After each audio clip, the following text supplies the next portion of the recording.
氣真係唔好啊！一到 weekend 咧就落雨喎，翻工嘅時候咧又好好天喎，仲要有颱風添啊！所以咧我哋都冇乜機會去行山啦。而今次咧我哋就揾咗一個室內嘅活動啦，就係咧喺金鐘嘅 Asia Society 啦。咁咧嗰度嘅建築咧，其實都好多好有心思嘅位啦，因為咧佢關顧咗呢個環境保育之餘咧，佢都好有呢個時代感啦。嗰個建築物咧都係好靚嘅，所以今次咧我哋就會特地咧去嗰度睇啦。咁我哋咧而家就去片啦。要行得喐嘅話咧，首先都係要食咗嘢先啦。我哋就去咗 Pacific Place 呢一間食牛扒嘅餐廳，佢咧就好得意嘅。其實入到去咧只係得一個餐啦，所以咧佢一入到去都唔會俾 menu 你。嗰度嗰啲侍應咧都好快手嘅，我哋坐低咧佢就俾咗個麵包我哋啦，然後再上埋沙律俾我哋嘅。然後我哋食到差唔多咧，佢就俾咗呢個蠟燭架俾我哋啦，咁就係熱住個牛扒用嘅。牛扒咧就每人一塊啦，不過薯條咧就係任添嘅。我就覺得咧佢個薯條真係好好食啊！佢咧係加咗一啲香料落去嘅，同埋佢個牛扒咧仲會有一個醬點住嚟食嘅。點解佢一劈劈嘅？食完之後呢，我哋就會穿過 Pacific Place 嗰條電梯啦，上去香港公園嘅方向。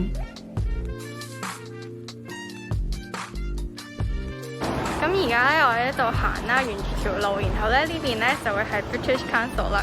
咁呢，好多人考 IELTS 嘅時候呢，都係嚟呢度搞嗰啲嘢。我哋一直行嘅話呢，行到最尾呢，再轉上去就會到噶啦。入到嚟第一樣見到呢樣嘢呢，就係呢個細葉榕啦。咁呢，佢就外形好特別啦，啲人就覺得佢好似一隻長頸鹿，所以呢就叫佢做長頸鹿樹啦。咁因為呢曾經有颱風受襲啦，咁佢就已經係就嚟冧噶啦。但係啲人呢就好好咁再保育翻佢啦，所以就嚟到我哋而家可以睇到呢棵長頸鹿樹啦。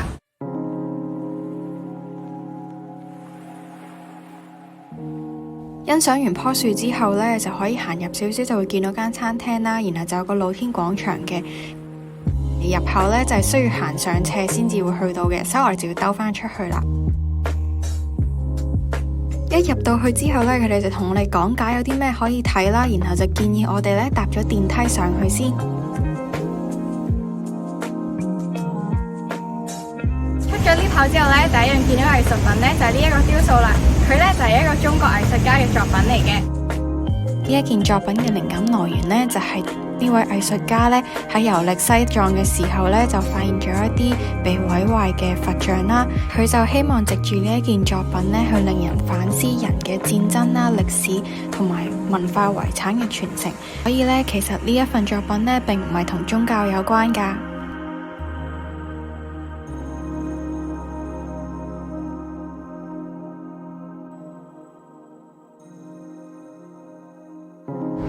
喺我哋身後咧就係葉凡嘅一份作品啦，我覺得佢咧揀呢個位擺咧真係擺得好好啊，因為其實呢一份作品咧就係講關於城市嘅，而喺佢嘅身後咧就正正係香港高樓林立嘅地方金鐘啦。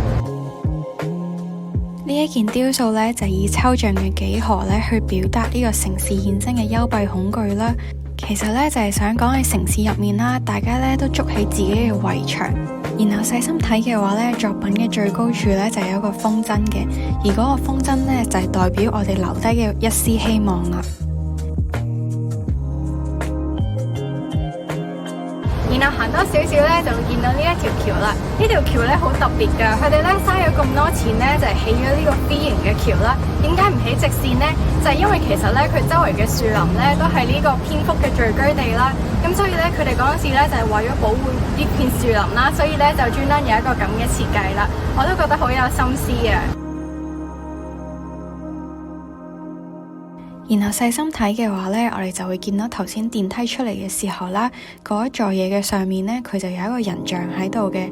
咁呢，聽講就係呢，之前其實喺中環同埋金鐘呢，都佈滿咗呢一種人像喺一啲建築物上面嘅。不過而家呢，全香港呢，就剩翻呢一座喺度啦。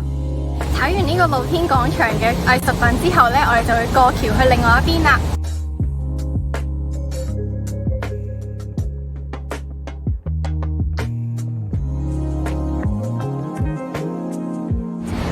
條隧道咧就佈滿咗呢一啲嘅支柱啦，但係其實唔講唔知啊，其中一條支柱咧就係水管嚟嘅，咁就睇下大家分唔分辨到啦。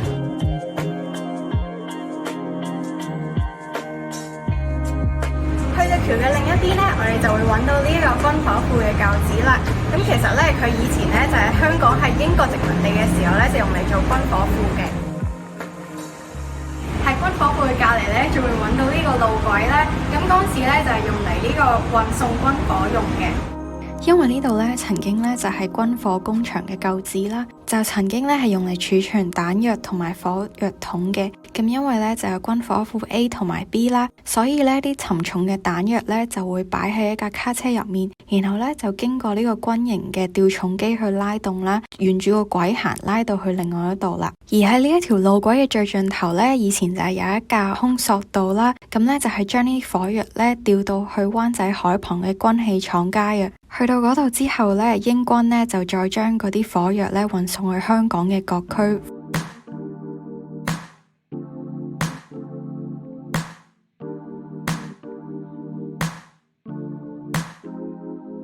喺走廊嘅隔離咧，就會見到4個呢個海軍嘅界石啦。咁相信咧就係當陣時咧就用嚟劃分呢個界線啦，所以先至會有呢啲柱喺度。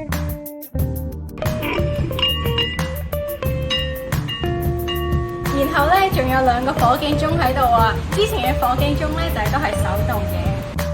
我哋喺呢度咧就會揾到4座古炮啦，佢哋咧其實就喺嗰座 GG 行政樓啦，即係長頸鹿樹旁邊嘅嗰座建築物嗰個斜坡嗰度咧揾到嘅。之後經過康文署修復之後啦，佢哋就根據呢個炮身咧去推斷，其實佢就係應該以海防嘅作用嘅，同埋咧佢都以呢個英國皇家海軍接管嘅歷史咧係幾吻合嘅。當香港仲係英國殖民地嘅時候呢，就因為呢嗰陣時有好多海盜啦，令到呢個局勢好唔穩定，所以呢英國政府呢都好注重香港嘅海防嘅。而金鐘站嘅呢一帶呢，就有佢哋嘅基地喺度啦。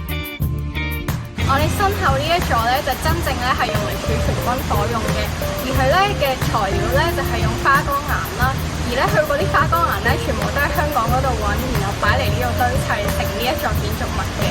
然後咧，佢就有一個好特別嘅設計啦，就咧令到咧佢爆入面有任何軍火爆炸嘅時候咧，都會係向上爆炸，而唔係向環啦。咁咧就確保咧側邊嘅嘢咧都係唔會被炸毀嘅。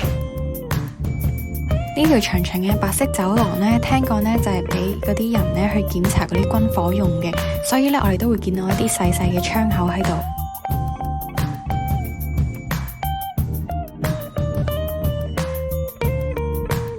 呢度咧就係軍火庫 A 嘅舊址啦，而家咧搖身一變咧成為咗一間藝術館啦。呢度咧仲會時不時都有不同嘅展覽睇嘅。入到呢一座藝術館嘅內部咧，都仲可以睇到以前留落嚟嘅痕跡。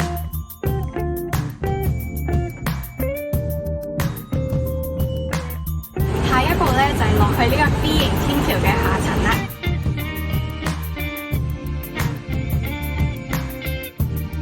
天橋嘅下層呢，就真係一個好好嘅打卡位啦。去到呢度呢，好似係一座外國嘅建築物咁。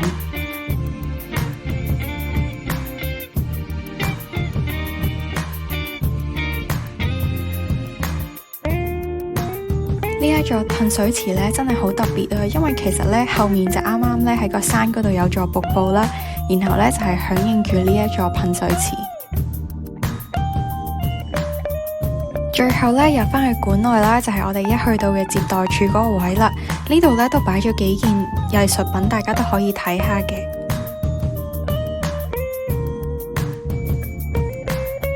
我哋今次嘅分享就係咁多啦。大家如果咧有興趣嘅話咧，就 like 呢條片啦，同埋 subscribe 我嘅 channel 啦。